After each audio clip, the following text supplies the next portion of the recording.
I'm John Evans. Welcome to another episode of One on One. Bethany Joy Lenz lived and worked in Wilmington for about a decade while starring on the hit TV show One Tree Hill. Fans of the show did not know, though, that while she was having success on screen, Bethany's personal life was much different.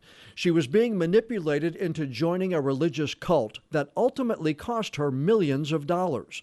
Her 2024 best-selling memoir, called Dinner for Vampires, Life on a Cult TV Show While Also in an Actual Cult, describes the coercion that kept her in that group before she gathered up enough courage to take her daughter and leave it. Along with hosting a podcast with two of her former One Tree Hill co-stars, Sophia Bush and Hillary Burton, Bethany has now become a queen in a city that she says feels like home. Bethany Joy Lenz, welcome to the One-on-One with John Evans podcast. So glad you're here. Great to talk with you, John. Thanks for having me. You've spent a ton of time in Wilmington, Wrightsville Beach area while you were shooting the show. You've come back several times afterwards.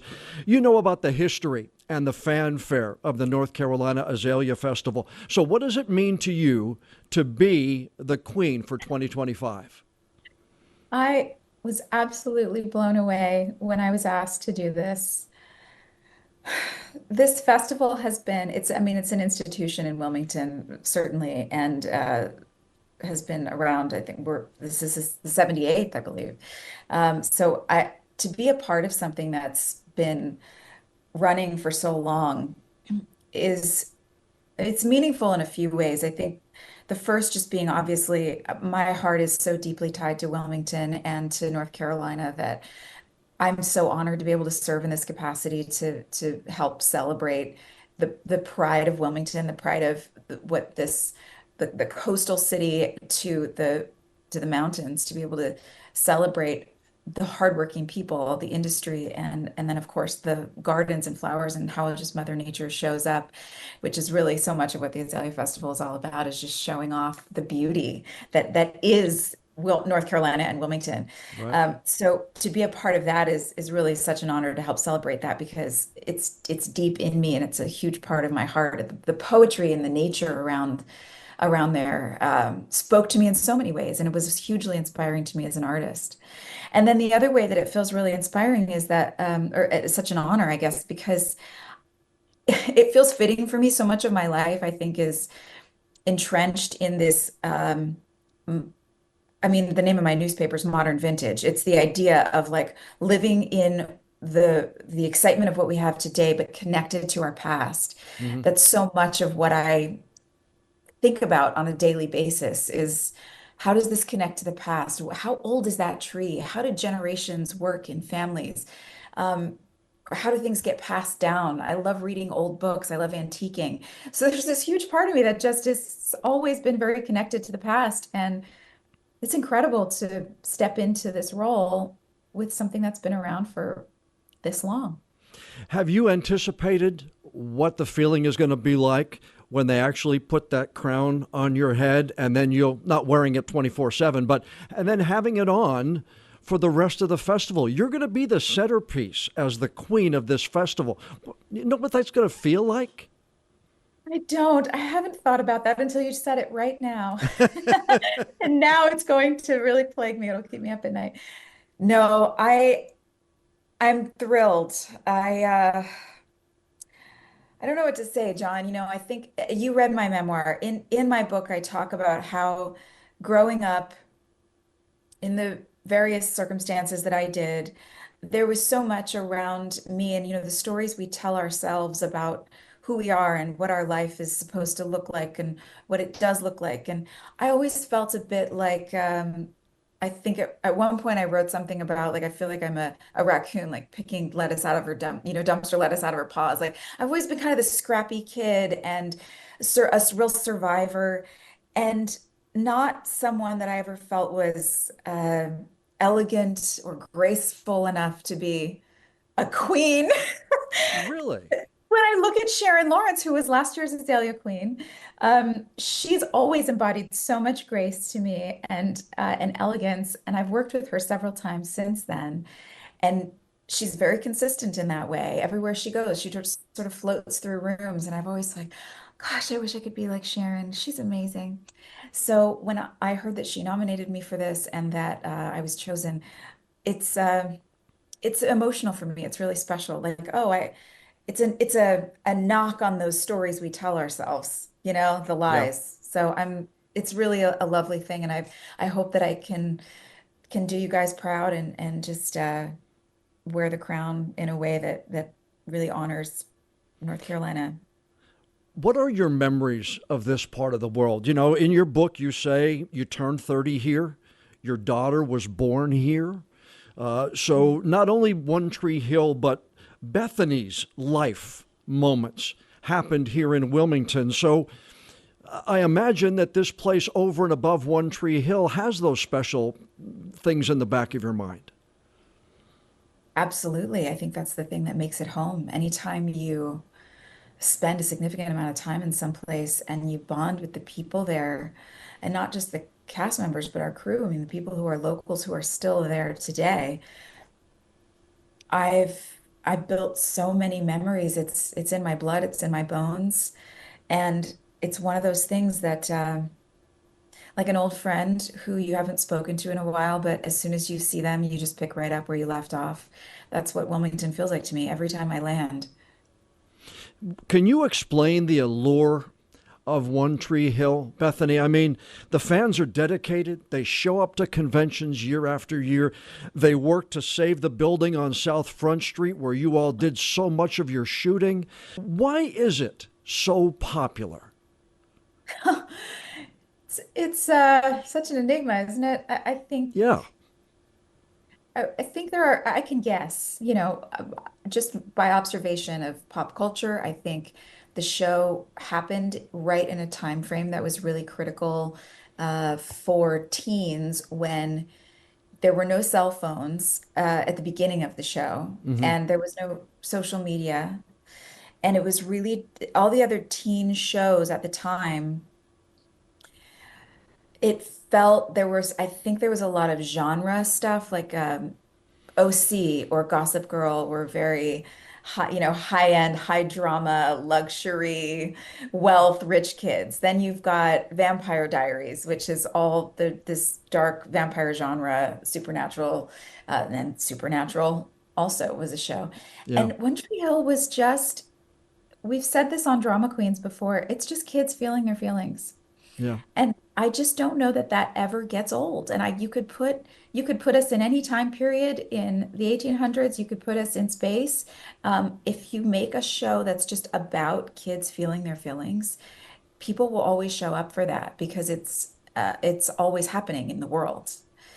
And I think that's also why new generations are continuing to find the show and really enjoy it because it harkens to a time that they were not present for, but Hmm. there's something in them that longs for that simplicity that I just don't know that many teens nowadays can get because of the social media and the access to information. Right. So there's this sort of mystique and nostalgia, and it's comforting. It's characters that you grew up with 10 years. So it's the same reason people go back to Grey's Anatomy, or they sit and watch Law and Order or CSIs. You know these characters. Yep. And so whatever adventure they go on, you just want to go along with it and then relive them over and over again. When I talked to Bevan Prince a couple of years ago, and Bevan is one of my favorite people on the face of the earth, by the She's way, amazing. she said that the show shooting here in Wilmington, and I think you wrote about this a little bit in your book, you were kind of removed from knowing that it was gaining popularity, that Yes. you really didn't know, you weren't in LA or New York or anything like that. Do you remember when you realized that, hey, people watch us and a lot of people like us and this is catching on? I do, and I wrote about this in the book too. We pulled up at TRL in New York at MTV in our limo, and the streets. We were just all flown up there to do to do an interview on TRL, which was exciting. But Hillary also had been working on MTV, and so I think a lot of us just thought, oh, she made this connection for us. That's great. You know, this industry is so built on connections and publicity connections and things. So I don't think we thought it was as big a deal as it was. And when we pulled up in the limo into Times Square, there were so many people. And we really thought, like, my first thought was, who is here? Is this like, is Brittany here? Like, what is going on? And as we started to get closer to the building and saw the signs that people were holding up, it was OTH Forever and Always and Forever and Nathan and Haley and Peyton and Lucas. And we just were speechless. We didn't know what to say, but we realized, I think collectively in that moment, that we were a part of something way bigger than we knew. You wrote about this in the book too, that you had special relationships with all of your co-stars, obviously, but also with your mama bears here, you called them. Yeah. Do you still stay in touch? I mean, I know you host the podcast with Sophie and Hillary, but how much do you stay in touch with the mama bears or your other Trend co-stars? mamas. Oh man, I love them. Um, what's wonderful about social media is being able to still see what's going on in people's lives. And so there is this sort of thread that I haven't seen several of them in a while, probably 5 or 6 years. But again, it's like the next time we see them, we pick right up where we left off. And I'm actually gathering a few people when I'm in town for the Azalea Festival for Nice, a little nice. cocktail and dinner for my birthday. So I'll see some of them then. Um, but yeah, they're always so close in my heart, and I feel like every time we do see each other, we just pick right up where we left off. So hopefully we'll be. It's been a few years, and I hope that I get to see a lot of them this time around too. Yeah, your mama bears that you write about in the book, which I'm going to get into here in a minute, they just hold a special place. And the conversations you had with them and the things you brought to them, even before your own family, Yeah, I sometimes. mean, there is something sacred that happens in the hair and makeup trailer. For clarification, I called the mama bears in my book that those are I'm referring to the hair and makeup. Yeah. Well, moms and dads. I mean, we had some men in the trailer too, but in particular, when the show was beginning early on, it was mostly women, and there is something about a Southern mama. I grew up, I was in Texas until I was 12, and then we moved to New Jersey.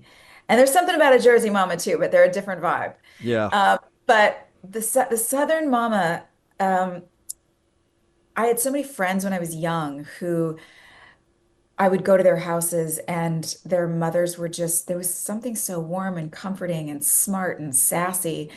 And I felt really safe with them. And so getting back into Wilmington, back into the South, sitting in a chair with a woman who was in her late 30s, early 40s, and she just would wrap me up in a blanket. And, they brush your hair and they talk to you. And how was your night? And what's going on with this and that? And, oh, here's the tea. And you need a little shot of vodka if it's 8 p.m. And we still had to keep going. There's a drawer for that too. They just knew how to take care of you. And I really did always feel so loved by them. I want to ask you something here. The title of your book, you use the word cult twice, but it's two different kind of descriptions here, correct? The two Yeah. meanings are different, right? Yes, sir. So it's the cult TV show element of it is obviously the show is not about a cult. It's Right. it's got a cult following. It's a colloquial phrase that we use in culture. Hmm. And then the actual cult, which was this small religious group that I became a part of when I was so young. I was 20 or 21. And I got involved in this small home group Bible study in Los Angeles that was pretty benign and like so many other Bible studies I had been to growing up as a charismatic Christian, particularly in the South. And I just got involved with this group that turned as it progressed and as somebody came in as a pastor who was a malignant narcissist, I believe, and was looking for a cash out. And there were a lot of young entertainers and actors in that group and people in the entertainment industry, managers, producers. And we were all just in the wrong place at the wrong time. Yeah, and as I read the book, the one thing that kept popping up in my mind is that poor kid. That's Mm. the phrase that I was like, oh, that poor kid. Oh, that Yeah. poor kid could have been Belle on Broadway. Oh, that Yeah. poor kid couldn't even enjoy some of the notoriety that she worked so hard for. And like you said, it began innocently enough. A decade later, now that you've published the book, as you look back on some of the times that you thought or even gave the smallest inkling that this isn't right for me, are you surprised you didn't act on them at all? I'm not surprised because now I understand how coercion works and how manipulation works. Okay. It is designed to make you think that you're going crazy and that you're the one who's got all the problems. And what's hard about that is every single one of us is flawed. Every one of us does have problems. And we also, I think by nature, are generally non-confrontational. And so it's when you have friends, you want to keep them, and you don't tend to point out your friends' flaws to them. Uh, so then it can also create this sense of, especially for someone like me, who was an only child and um, used to in my work creatively, used to criticism and creative criticism that I it made me feel safe to have constructive criticism because then I could work with it and change and grow. But Right. in a lot of my friendships and relationships, I was seeking that same kind of constructive criticism, which I think is healthy in a lot of relationships so that you can grow and bump up against each other and hey, that hurt my feelings. Oh, I'm sorry. Why did you say it that way? You work things out. Yeah. But I wasn't getting a lot of that. And so when I became a part of this group, and the same thing that happens to people in toxic work environments or abusive relationships, where there's almost this sense of craving the knowledge of someone else mirroring back to you, yeah, you're flawed. It's like, I am, and so are you, and so we all are, and that's okay. It's Hmm. relieving. Right. So I was getting that, but it was from someone who was intentionally manipulating me. So there's such a fine line. It's really hard to tell the difference when you're in the moment. You're almost grateful for someone's courage in their honesty with you. And if you're too young and inexperienced to be able to have the wisdom to recognize this person is actually using this tool in a way to gain something from me, this is not a totally altruistic endeavor, Right. then you can kind of fall into it. You start to trust them, then you start to trust yourself less because the more things they mirror back to you that you Hmm. know are true, the more they can slip in ththings that may not be true, but you already trust them with all the other things. So you're like, well, I guess maybe I should trust this. Yeah.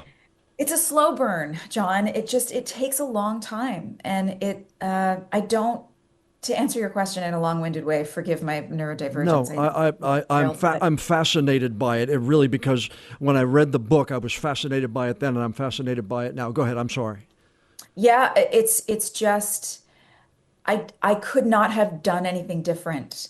I was craving attachment like every human does, Right. and I was in a position where I could be taken advantage of. And everybody gets taken advantage of. It's going to happen. You can't Yeah. live your life closed off. You have to trust people.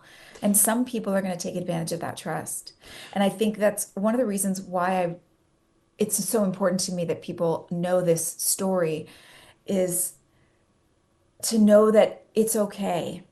It's okay that you get taken advantage of. It's not into terms of justice, but like Right. it's okay that you're susceptible to that because that means that you're trusting and you're open. So how do we gain tools to be able to recognize the difference between coercion, manipulation, gaslighting, and all those things, and someone who is genuine and a friend and maybe just overstepping? There's a nuance to it, and the answer is not just to close yourself off. The answer is to learn the differentiations and do that by trial and error. It's amazing to me when reading about your early career. I did some research before getting the copy of your book, and almost making the Mickey Mouse Club, landing the role on Guiding Light, One Tree Hill at 22. It's amazing for me to think where your career could be had it Yeah. not been for, let's call them the family, because you do in the book. Yeah. Do you lament that? Or it doesn't seem to me that you're the kind of person to lament. But is there a time and a place where you go, man, wow, where could I Oh, be now? it's a great question, John. I actually am a huge lamenter because I have to grieve things that hurt and things that I don't understand. And I do take the time to process through it because I just don't want to hold things into my in my body. Okay. Um, and I absolutely have had many days of that, looking at the past, wondering where I could be in the future. What's what has been so comforting is knowing that yes, my career could have been in a further along place. Right. Um, but I don't know what kind of a person I would be if I hadn't had the opportunity to suffer. Uh, Wow. I I was a I had many complications growing up. Hmm. There was a lot of, as I was mentioning before, generational habits. There was a lot of me just sort of fending for myself emotionally, trying to figure out life. And um, I just don't know that I would have had the character development to be able to handle a illustrious career if I hadn't been through this. There's something about having walked through these like really, really difficult things that humble you and show you that you're not guaranteed anything in life, you're not owed anything in life. Um, it's okay to dream, but they're not always guaranteed to come true. These hard lessons are incredibly valuable. And as difficult as it was, I really wouldn't trade the experience for anything because the redemption that I'm experiencing on the other side of it Hmm. is so good. And No, I feel so authentic and so much more myself than I ever was. So I I don't know, it's in God's hands. Like what can I yeah, complain about?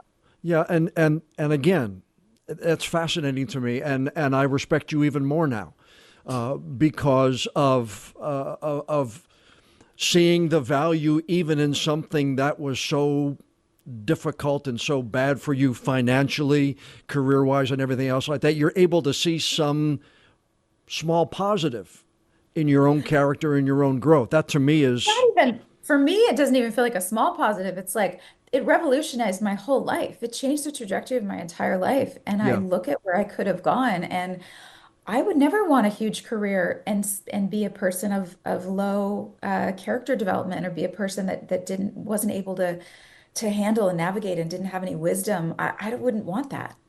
So to me, this is like it's a gift in some bizarre cosmic way.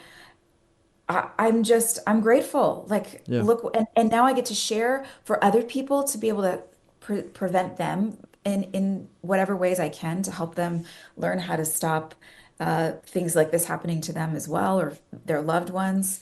I don't know, John. It's a win-win because everybody's got to deal with something. Like everybody's going to get dealt a hand of hard stuff in life. right. So this was mine.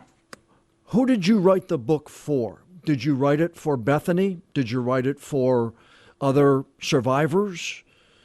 Who was the target audience when you sat down and typed that first word? Hmm. Yeah, the dedication in my book is this book is for you. And I wrote that because as much as there are so many people in my life who I love and who I am so grateful for them showing up for me and helping pull me out of this and teaching me things along the way. I have made peace with so much of this. I have made amends. I have had so many conversations with those friends and those people in my life that the only reason it made sense to me to write this book was that it actually would be helpful to people. And as a creative, I wanted the opportunity to write a book. I've always wanted to do that. I always thought it would be fiction. I didn't think I'd be writing a memoir about the most difficult thing in my life. Right. But I knew it would be good for me creatively. It would be a good challenge. And I knew I could do it because I'm a writer. I've always been a writer. And I knew it would help. I mean, I hoped deep down that it really would help people because it couldn't just be a vanity project. I'm too busy Yeah. Yeah. for a vanity project. You know what I mean? Yep. No, I understand. Why use some people's real names and others different names? QB, less. Yeah. The real names, I think, were those are the public figures, the people that everyone was already going to know, and it would be really strange, I think, if I were to Okay. say, if I were to call Paul Johansson, uh, I don't know, George. Like, I No, I think it just understand. people would have thought it was strange. So the public figures I kept in the light, and then the people who uh, were not public figures it felt like the right thing to do. I wasn't doing this for revenge. I wasn't doing this to hurt or harm anyone or get back at anyone. I just wanted to tell my story and let the chips fall where they may. I don't. I want to talk about things, but I don't want to. I don't want to take too much away from people reading the book on their own because I think the experience of reading the book gives one so much into your life and so much into what was happening when you were this person on this show that was very popular. But there was one kind of a crux and something I wanted to ask you about the 2005 One Tree Hill concert tour.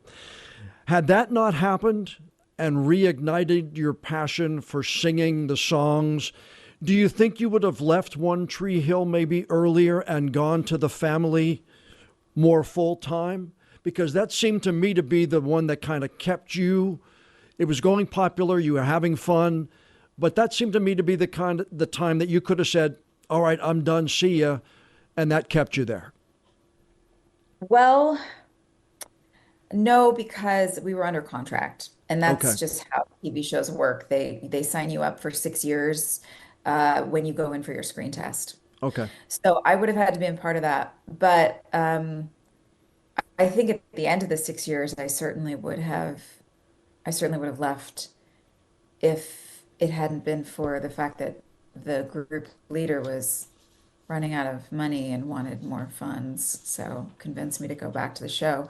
But also thank God, because those last 3 years were super pivotal for me in my personal growth and my extraction from the group and remaining far away from them. Right. Um, that's why I've said this show really, I think, saved my life in a lot of ways because I had to be away from them 9 months out of the year. Yeah. You've done several Hallmark movies. Yeah. I've spoken several times to Trevor Donovan, who has done many of them as well, and he says there's something special about a Hallmark movie production. The messaging, the feeling on the set, the way they're done. I mean, they're done in 30 days or so and then put together. What are your thoughts? 15. Yeah, what are your thoughts about the Hallmark movies? Because you've been in several, and my wife is a Hallmark junkie. She loves them all. But Trevor's told me several times there's something special about being on those sets and in those productions. Yeah, there really is. It really is such a family over there. So many people, you see so many familiar faces every time you do a Hallmark film. And what continues to strike me is how many people will run into me on the street and I never quite know what I'm going to get recognized for. It's usually Hallmark or One Tree Hill. Sometimes it's Guiding Light, but usually it's one of those two. And if it's uh, if it's someone who's a Hallmark fan, so often what I hear is your movies make me feel so good. And that's not just about me. That's just being able to watch the network and watch the stories that are being told. And I hear many stories about people who work very difficult jobs, very difficult. I mean, from everything from people who are on the ground floor in anti-sex trafficking organizations with the government to people who are just they're in social work or they're teachers and it's long days and long hours and it can be exhausting and they don't want to come home and well, first they don't want to come home and scroll through a million different commercials of different shows. Like we all just get so exhausted. I'm like, oh, just put on Frasier. I can't take it anymore. But they also don't want to see more of the hard stuff. And as much as I love storytelling of in all forms, and I think it's really important to explore difficult stories, a lot of people live them on a daily basis and they just want to see something that's going to make them happy and smile and feel good. And to be able to do that with Hallmark, they've got their formula down. They know exactly how to do that for people. And somehow it still feels surprising and exciting every time. It's wonderful. My wife Sheila wanted me to ask you specifically about Biltmore Christmas. Mhm. 2023. It's such a special place, the Biltmore. Anybody in North Carolina knows about it, and millions have visited it. But did you get any special access to places the public isn't allowed to go inside that wonderful structure? I wish I could say yes, not many. I mean, we got a private tour, which was really cool. And we did get to see the old swimming pool, which is Right. drained, Yeah. and we saw the bowling alley. There were plenty of little nooks and crannies, and I was like, what's over there? Come on this way. Oh, okay. Yeah.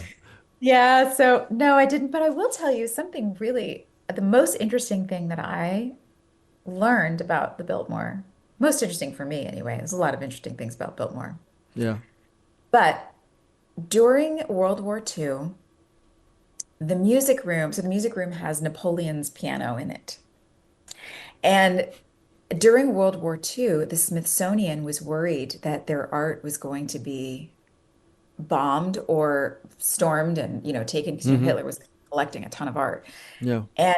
And so they sent all of the art, all of the most valuable pieces in the Smithsonian to Biltmore. Yeah. They put it inside the music room and boarded up like put a brick wall up in front of the entrance and everything and completely sealed it off. Nobody knew it existed. And it sat there for the duration of World War II until it Yeah. was over and safe.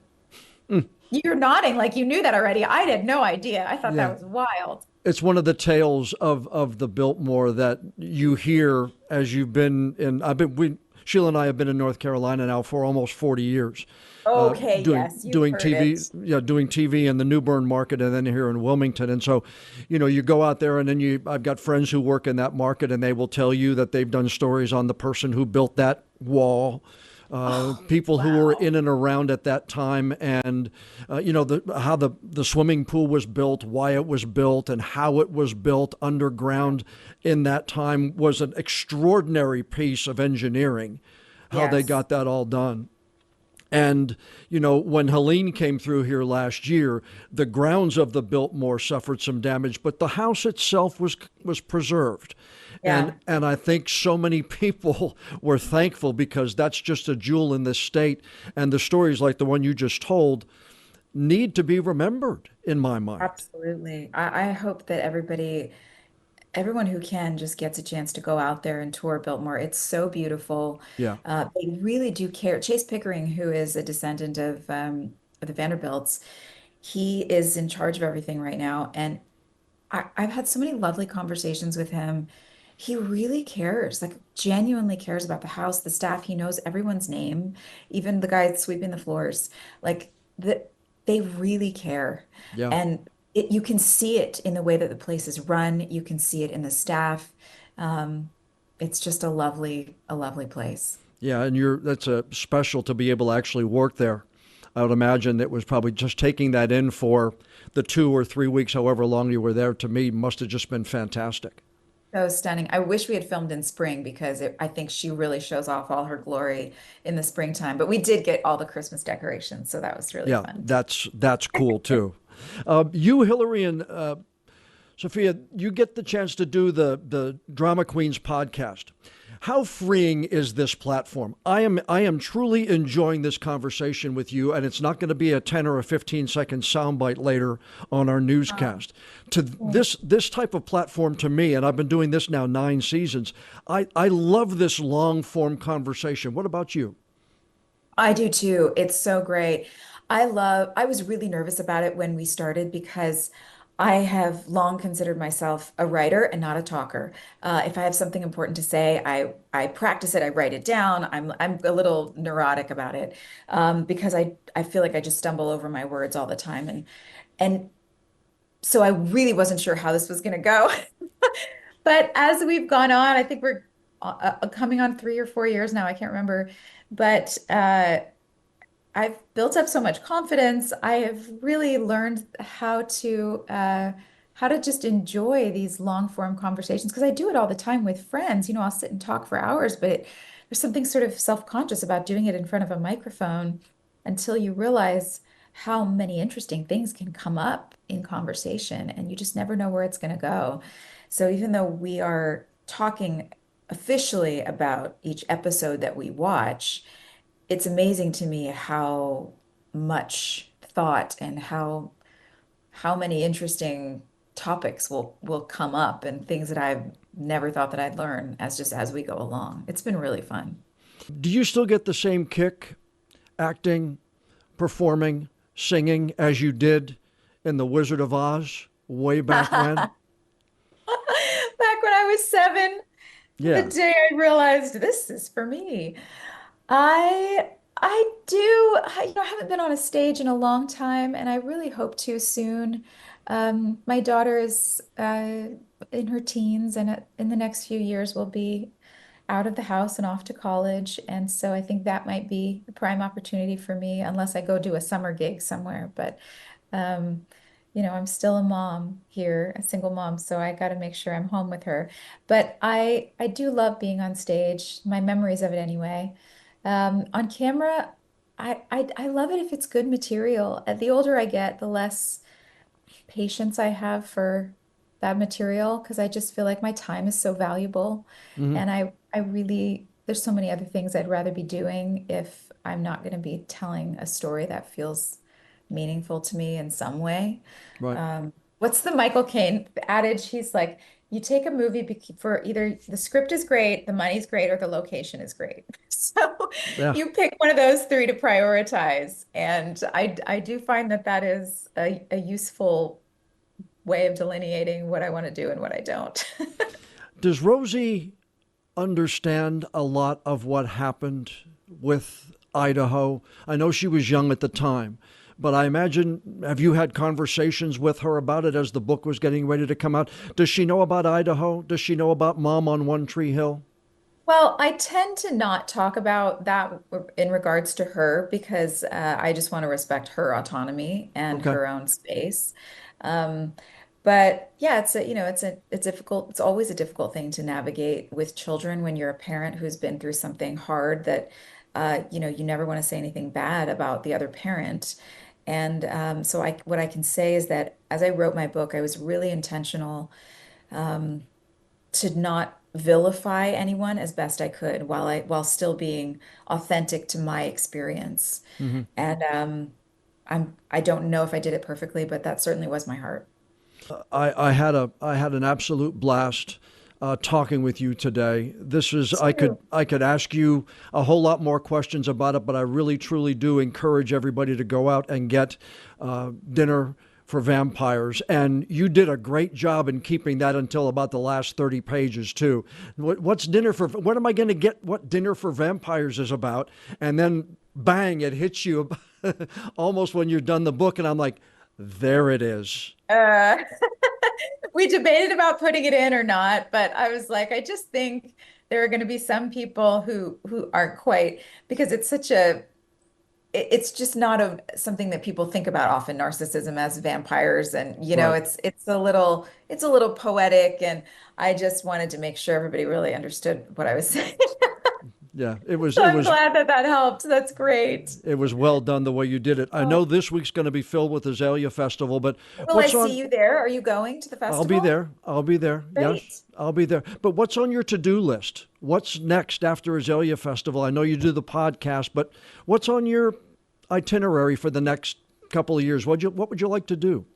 Yeah, I plan to write another book. Um, I am working on some music. I've got a song coming out. I have a newspaper. It's a broadsheet newspaper that is kind of artistic and lifestyle, and just really geared toward reinvigorating critical thinking, thinking about current events by looking at the past. Hmm. Um, and so I'll be focused on that. And I mean, I'm never bored. So there's two musicals I'm writing. There's two ideas for books that I've been working on. There's like, I've got music, I've got my kid, there's just always something going on. So I don't know. We'll see. Well, she's the 2025 North Carolina Azalea Festival Queen, former star of One Tree Hill, now a New York Times best-selling author as well. Bethany Joy Lenz, I have enjoyed this conversation immensely. Thank you for your time today, and thank you for joining the One-on-One with John Evans podcast. Really appreciate you taking the time. I loved talking with you, John. I hope I get to see you at the festival, and thank you for reading my book, taking the time to do that, and having such thoughtful questions. And I hope that your audience is inspired. Thank you so much. So appreciative. So thankful to Bethany Joy Lenz for taking time from her busy schedule to join us for this week's podcast interview. Her best-selling memoir, Dinner for Vampires, is a great read. I highly recommend it to you. Bethany is very active on social media. Give her a follow on Instagram or on TikTok. And don't forget, listen to her, Sophia Bush, and Hillary Burton on their Drama Queens podcast as well. Now, before we go, I'd like to ask you a favor. Please follow or subscribe to the One-on-One with John Evans podcast on whatever app you use to listen to your favorite shows. And if you'd be so kind, please leave us a rating or a review. We do care what you think about our interviews, and the more feedback we have from friends like you, the higher we'll be listed on the apps, the better chance we'll have of bringing in even more new listeners. I'm John Evans. Thanks so much for listening to this episode of One-on-One.